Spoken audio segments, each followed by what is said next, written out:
हाल ही में हमने देखा कि एक पुलिस ऑफिसर के ऊपर एलिगेशन लग रहे हैं और उसके वीडियो वायरल हो रहा है, उसके बारे में आप क्या कहेंगे? मैं थोड़ी इसकी बैकग्राउंड बताना चाहूँगा।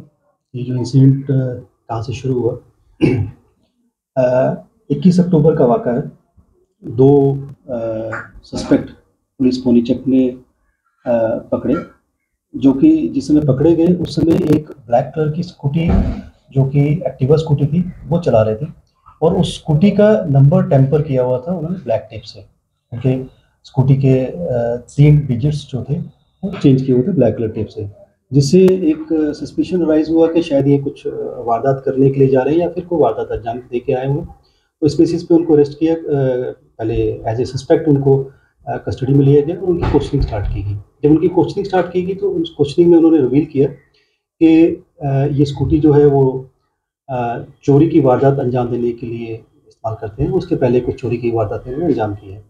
और इसी मरहले में जब फर्दर क्वेश्चनिंग की गई तो उन्होंने ये कबूल किया, ये एडमिट किया पुलिस की कस्टडी में कि 14/4/2023 को आनंद विहार में एक चेन स्नैचिंग की वारदात उन्होंने इसी स्कूटी को लेके अंजाम दी थी।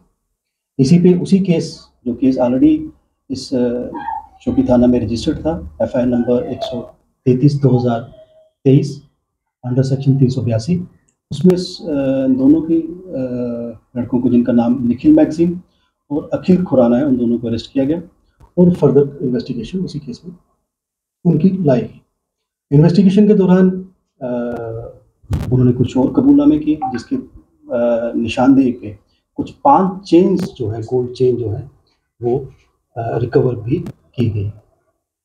फर्दर जब और आगे इन्वेस्टिगेशन चली, उनसे और पूछताछ की गई, तो उन्होंने और कुछ चोरियों के बारे में भी अपनी जो है शामिल होने की बात कही और ये बताया कि कुछ फैमिली के और मेंबर भी जो उनके साथ उनका साथ दिया करते हैं, चोरी की जो चेन्स हैं उनको डिस्पोज ऑफ करने में, उनके बेचने में या फिर किसी जगह पे गिरवी रखने में, कुछ फाइनेंसर के पास गिरवी रखने में भी उनका जो है नाम सामने आया। जिसमें कि उनकी वाइफ का जो है नाम सामने आया और ये बात आगे चलती गई। वाइफ को पुलिस ने नोटिस सर्व करके उनको आईओ के सामने पेश होने की बात की गई, बट उन्होंने, वाइफ ने अवॉइड किया और वाइफ तब से लेके कोऑपरेट करना बंद कर गई जब से उनको बात ये पता लगी। बात रही कि पुलिस का मिसबिहेवियर की हम बात करें, जो ये टोटल डिनाइड है, ये बिल्कुल गलत बात है।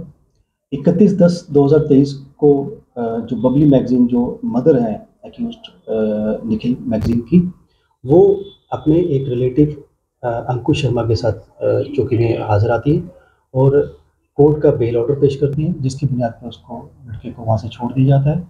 और उस दिन, जैसे कि मैंने वीडियो में देखा है, कि वाइफ ये एलिज कर रही हैं कि मेरे सामने मेरे हस्बैंड को निकाला गया और मार पिटाई की गई। उस दिन वो उस चौकी पे गई ही नहीं, बिल्कुल, ये वो बिल्कुल डिनाइड है। इसकी बनिस्बत उसको बुलाया जा रहा था कि वो खुद पेश हो जाए और अपनी जो इन्वेस्टिगेशन है उसमें कोऑपरेट कर रही, वो आ नहीं रही थी। अब ये जो सारा एलिगेशन है सिर्फ इस चीज़ से बचने के लिए, ताकि उनको ये पता लग रहा है कि कहीं न कहीं वो खुद केस में मुलव्वस हैं। और उस पुलिस की इन्वेस्टिगेशन से बचने के लिए, पुलिस की क्वेश्चनिंग से बचने के लिए जो उन्होंने मीडिया में आके अपने आप को पुलिस के ऊपर प्रेशर बनाने की जो कोशिश की है, ये एक मुझे लगता है कि टैक्टिस है, जिसका कि उन्होंने इस्तेमाल किया है। मैं यही आप सबसे ये कहूँगा कि ये एक गलत एक नैरेटिव क्रिएट करने की कोशिश की जा रही है और जो पुलिस अफ़सर जो काम कर रहा है, बड़ी बहादुरी से इसने अभी तक ये काम किया है और इतना अच्छा जो काम किया है, ये बिल्कुल शाबाशी का हकदार है। बनिस्बत के इसके अगेंस्ट कोई ऐसी कार्रवाई की जाए, ऐसा कुछ नहीं है। और इन केस अगर कोई ऐसा, अगर कोई मे बी अगर किसी जगह पे अगर उस फीमेल को या फिर किसी को लगता है कि उसके साथ वाक़ई कोई ऐसी बात हुई है, तो she should come up to us और हमारे किसी भी सीनियर अफ़सर के पास जाए, हम उसकी जो है जाँच करने के लिए भी तैयार हैं।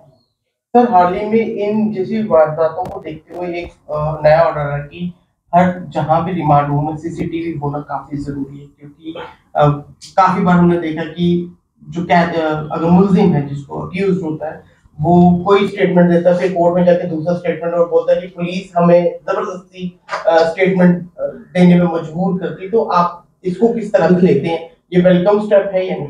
देखिए, ये जो चीज़ आप बता रहे हैं कि सीसीटीवी कैमरा या बाकी सब चीज़ें, सीसीटीवी कैमरा ऑलरेडी जो है प्रोसेस भी है गवर्नमेंट वो हर एक जगह पे लग रहे हैं और कई जगह पे लग भी चुके हैं। बाकी रह गया एडमिसिबिलिटी की बात, जो आप कह रहे हैं कि कोर्ट में किस तरीके से कौन सी स्टेटमेंट एडमिसिबल रहेगी और कौन सी नहीं रहेगी, वो कानून में बिल्कुल सीआरपीसी में वाज़ेह है।